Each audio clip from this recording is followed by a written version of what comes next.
26 Desember 2020 jadi awal penerapan kebijakan baru untuk menekan laju COVID-19 di Kota Makassar.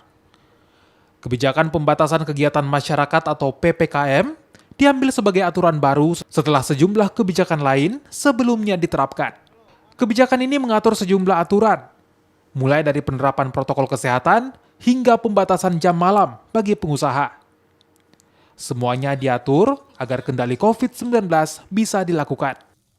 Hingga awal Maret 2021, kebijakan PPKM sudah 4 kali diperpanjang. PPKM dinilai cukup berhasil menekan laju COVID-19 dan juga menolong perekonomian warga.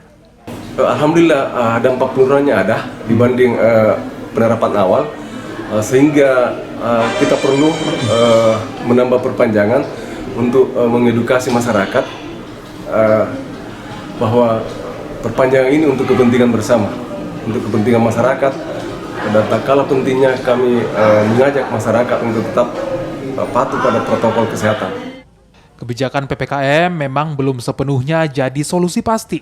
Namun dengan adanya kebijakan ini dan tentu saja ditambah kesadaran warga akan protokol kesehatan bisa membantu menekan laju COVID-19 di Kota Makassar. Tim Liputan, Kompas TV, Makassar.